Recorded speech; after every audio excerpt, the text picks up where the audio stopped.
Mesdames et messieurs, j'espère que vous allez bien. Cette période de Cannes, c'est le grand moment. Pourquoi c'est le grand moment? Parce qu'on est à peu près à la moitié de la saison.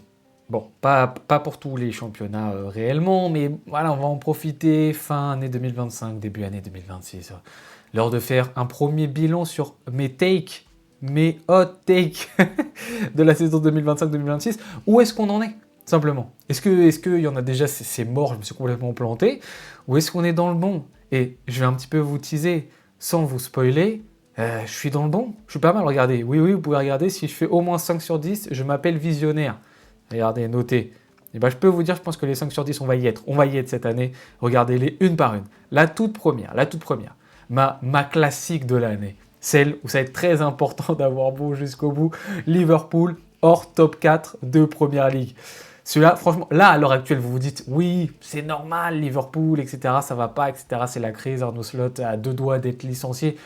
Souvenez-vous, au mois de juillet et au mois d'août, quand on a vu le mercato de Liverpool tenant le titre de la Première Ligue, qu'est-ce que les gens pensaient? Voilà. Qui est-ce qui disait qu'ils allaient être hors top 4 de Première Ligue? Et s'il vous plaît, regardez leur classement actuel. Regardez le classement de Liverpool.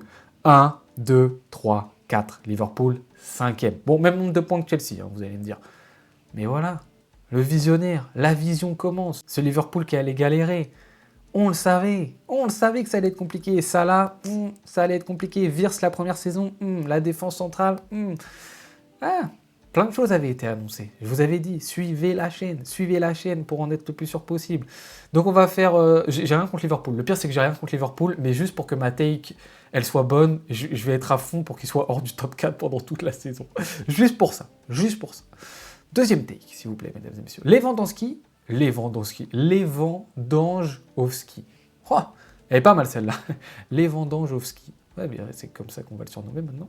Moins de 15 buts en Liga. Ça aussi, hein, maintenant, ça paraît simple. Limite, on va se dire, il est remplaçant derrière Ferran Torres. Souvenez-vous au début de saison. Regardez, statistiques, buts. Robert Lewandowski, 8. Bon, là-dessus, je suis pas dans les temps. Moins de 15 buts en Liga. Il n'y a pas eu encore 19 journées en championnat espagnol. Si on continue comme ça, il arrive à 16 buts. 16, 17 buts, donc ma take ne se réalisera pas. Je compte sur le fait que Ferran Torres prenne la place de titulaire pour la deuxième partie de saison. Et dans ce cas-là, peut-être que ça va se réaliser. Mais le truc, c'est que Lewandowski, quand il joue et qu'il y a des pénaux, c'est lui qui les tire aussi.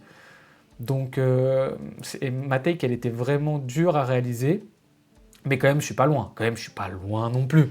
Là, si par exemple, il en met que 6 en deuxième partie de saison, bah ciao, j'aurais raison. Donc voilà, on va faire en sorte que Ferran Torres soit le titulaire de cette équipe pour que ma take se réalise, tout simplement. Troisième take, Bayern plus 15 points en Bundesliga. Encore une fois, ça peut paraître une take pas incroyable, mais plus 15 points, il faut savoir que c'est ultra rare en Bundesliga. Qu'il la gagne, ça, la Bundesliga, bon, il y a nos débats, hein. On est tous et toutes d'accord. Mais plus 15 points, quand même, c'est quelque chose. Actuellement, le Bayern Munich, plus 9 points sur Dortmund. Plus 9 points. On a la moitié de saison ou pas en Bundes? Même pas. On n'est même pas à la moitié de saison. Il reste 2 journées pour être à la moitié de saison. Plus 9. Donc peut-être qu'en fin de championnat, ils perdront des points d'avance parce qu'il y aura la Ligue des Champions et tout pour eux. Ils se concentreront sur la LDC. Mais là, plus 9. S'il y a le même écart, encore plus en deuxième partie de saison, ça ferait plus 18 pour le Bayern. Bon, je pense que ça ne sera pas le cas. Mais donc le plus 15, il pointe le bout de son nez. Bien évidemment, c'est une stat, il faut attendre la fin de saison parce que tu ne peux pas avoir plus 15 au mois de décembre. Sinon, ça serait quand même assez chaud. Donc, prenez note, mesdames et messieurs. Neves, meilleur joueur du PSG. Bon, là, c'était un peu risqué quand même de ma part, en sachant que Neves, il a été blessé à peu près de mi-septembre, c'est ça? Mi-septembre à fin octobre, ouais, du 17 septembre au 29 octobre, il n'était pas là. Donc quand même, ça a joué contre moi. Hein, c'est une petite excuse, j'avoue, elle est facile, mais ça a joué contre moi. Et après, le problème, c'est que... Bah, après, depuis, il a que des bonnes notes. Hein. Vous regardez, bon, là, à part 6-8 et tout, quand même, ça... Waouh, ah oui, mais ça, c'est au Portugal. Voilà, il a eu des... ça reste un joueur excellent hein, du côté du PSG, Joao Neves. Moi, c'est un peu mon chouchou de cette équipe-ci. Mais après, le truc, c'est que Vitinha, il est trop fort aussi. Donc, en fait, avoir dit Joao Neves, ça va être le MVP du PSG, c'était un peu une take solide. Mais, quand même, prendre en compte que ça sera pas, je pense, Dembélé, parce que bah, quand tu joues pas la moitié de la saison pour ton équipe, pour être MVP de l'année, c'est dur, quand bien même s'il réussit à faire une superbe deuxième partie de saison, quand même absent les 5 premiers mois. Désiré Doué, un peu pareil. Gvara, un peu mis en difficulté. Hakimi, grosse blessure qui l'éloigne énormément. Nuno Mendes, aussi grosse blessure. Donc en vrai, de vrai, je suis pas loin avec Joao Neves. Juste le problème, c'est Vitinha. Vitinha, il me met dans le mal. Vitinha, il est peut-être devant Joao Neves, en vrai, si on va pas se mentir. Mais voilà, quand même, je suis pas si loin que ça. 5e. Chelsea minimum demi de Ligue des Champions. Bon, le problème, c'est que cette take, elle prend en compte que la LDC, donc c'est un peu relou parce que là, on est loin de savoir qui va aller en demi-finale. Et puis, c'est trop le tirage au sort, etc. va influer. 13e de ce gros championnat de LDC, en perte de vitesse un peu depuis qu'ils ont battu le Barça en fait. Le Chelsea, depuis qu'ils ont battu le Barça, t'as l'impression qu'ils ont un peu lâché tout ce qu'ils avaient, bizarrement, alors qu'ils avaient confirmé l'essai contre le FC Barcelone. Voilà.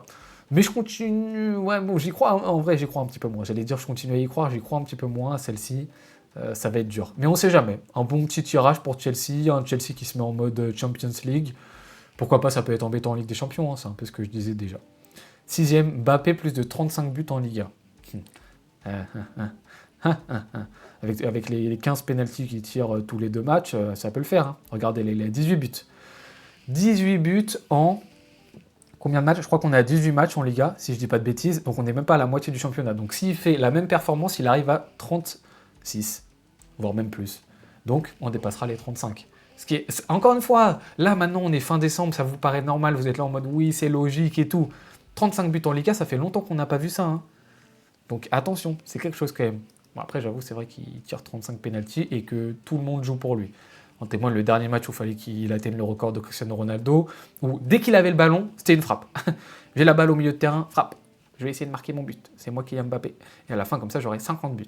Ah, mon équipe, elle sera 2e de Liga. Mais c'est pas grave, j'aurai 50 buts.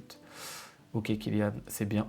7e. L'OL top 5 de Ligue 1. Pareil, au départ de la saison, c'est pas évident. Hein. Vous savez, les histoires de rachat, etc. Ils vont perdre tel joueur. Oh, Lyon, ils sont combien? 5e du championnat. Bon, égalité avec Rennes, qui revient très fort avec Habib Bey. Mais Lyon, 5e. Ma take, c'était Lyon dans le top 5 de Ligue 1. En vrai de vrai, je suis pas sûr qu'ils tiennent. Si je suis honnête, je pense que il y a des équipes qui vont passer devant eux, même Monaco 9e, c'est normal et tout. Mais on y croit, et voilà de où est-ce qu'ils partent Lyon, franchement ils ont perdu des joueurs importants, ils vont peut-être même en reperdre à l'hiver, etc. C'est une sacrée perf pour l'OL. Mais encore une fois, si vous avez suivi dès le début les takes, vous sauriez que c'est pas si spectaculaire que ça, c'est pas une si grosse surprise que ça. Mais il faut regarder les vidéos pour ça. 8e take, ils disent élu MVP de Serie A. Bon, là je partais du fait que la Juve va retrouver un vrai niveau. Problème, Dave. La Juve est 5e. Bon, avec avec Spalletti en tant qu'entraîneur, ça va un petit peu mieux, malgré cette petite défaite là. Ils ont quand même repris un petit peu du poil de la bête. Ils sont à 4 points. Bon, ils ont une journée en plus. Ils sont à 4 points de l'Inter, mais avec une journée en plus. Bon, voilà, ils reviennent bien, mais c'est quand même pas fou. Donc malheureusement, pour être MVP de Serie A, il faut forcément faire partie de l'équipe de Serie A de base. Mais si on s'intéresse aux statistiques, en termes de notes, il est 13e de Serie A. Bon après, encore une fois, les notes SofaScore et tout, c'est pas le meilleur référentiel, on le sait, il faut regarder les matchs, etc. Mais c'est juste pour vous donner la meilleure des idées possibles des performances. Il y a Locatelli qui est peut-être le meilleur joueur de la Juve pour certains, dans les notes, etc. Mais putain, c'est Luka Modric, j'avais même pas vu, le numéro 1, c'est fou. Hein. Luka Modric, le meilleur joueur statistique de SofaScore. Impressionnant ce que nous propose le Croate. Mais donc voilà, forcément, là, tant que ton équipe elle n'est pas minimum dans le top 2, tu peux pas prétendre à cette place de MVP. Mais au moins dans son club, il est très très très bien classé. Donc je suis content pour lui, c'est un super super joueur. Et j'espère pour mon pronostic que la Juve sera dans le top 2, voire top 1 cette année du côté de la Serie A. Mais ça, on verra par la suite. Villarreal, top 4 de Liga. Bon, ça, c'était, comme j'ai dit, c'est pas forcément une de mes takes les plus risquées. C'est peut-être l'une des moins risquées. Mais quand même, on sait jamais. Qu'est-ce qui peut se passer, etc. La Liga, qui cette année est assez catin. Bilbao, pas bon. Ils sont combien, Bilbao? 8e. Le Betis qu'on a affronté, le Barça, c'était pas très bon non plus. Le FC Séville 10e, même le Rayo Vallecano qui est une équipe d'habitude joueuse, elle est 15e. Voilà, c'est vraiment, ça a du mal à suivre le Barça et le Real Madrid qui déjà eux-mêmes ne vont pas forcément très très bien. Donc c'est pour dire le niveau de la Liga cette année qui est pas fameux. Mais là-dedans, qui se place quatrième et dans le top 4? Oh, Villarreal, comme par hasard. Mais qui aurait pu bien le prédire? En plus, ah oui, faut le remarquer aussi, donc c'est-à-dire 35 points, 2 points de retard sur l'Atlético Madrid, mais 2 journées en moins. Donc très proche d'être troisième quand même, Villarreal. Après, je l'ai dit hein, dans mon pronostic, j'ai dit, je pense, j'étais pas loin de dire top 3, mais je les sens chuter à la fin. Je pense qu'à la fin du championnat, l'Atlético Madrid va passer devant eux. C'est un peu ce qui se passait déjà un petit peu sur cette toute fin de première partie de saison. Mais top 4. Top 4 du côté de Villarreal, à part si l'Espagnol Barcelone fait vraiment une saison exceptionnelle, si le Betis se réveille, si l'Athletic Bilbao se réveille, mais sinon mon pronostic il va être bueno. Il va être bueno. Gyökeres, moins de 15 buts en PL. Faisons un autre petit tour du côté de la Première Ligue. Statistiques. Hop, on va prendre les buteurs, s'il vous plaît. Erling Haaland en tête, mais avec une avance irrespectueuse par rapport à ses concurrents. Et Gyökeres, il est à combien? Oh, il est là, Gyökeres. 5 buts.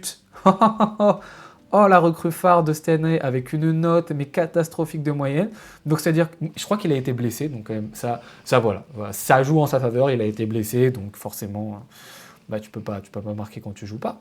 Mais est-ce que finalement Arsenal ne s'est pas trouvé mieux sans lui? Moins de 15 buts en PL. Si on continue comme ça, faut donc qu'il marque 10 buts sur la deuxième partie de saison. Est-ce que Gyökeres marquera 10 buts en deuxième partie de saison pour Arsenal? C'est une grande question. C'est une grande question et j'espère bien évidemment pour mon pronostic que non. Voilà. Donc pour l'instant, on est plutôt bien. Combien de pronos est-ce que j'ai là? Est-ce que je pense pouvoir avoir? Liverpool hors du top 4, on est dedans. Lewandowski moins de 15 buts en Liga, on est presque dedans. Ouais, allez, je le compte quand même. Bayern, plus 15 points, on est dans la zone. Joao Neves, non, on n'est pas dedans. Chelsea, je ne peux pas mettre qu'on est dedans, n'en sais rien. Mbappé, plus 35 buts, on est dedans. L'OL, top 5, on est dedans, même si je ne crois plus trop. Ils disent, non, je ne suis pas dedans. Villarreal, je suis dedans, 6. Et Gyökeres, je suis dedans, 7. 7 sur 10 pour l'instant. 7 sur 10. Attention, mémorisez bien. On se retrouve bien évidemment en fin de saison, mesdames et messieurs, pour voir si ces hot takes finalement ont eu raison ou ont eu tort. Voilà, s'il faut savoir si vous vous abonnez à la chaîne ou pas, tout simplement.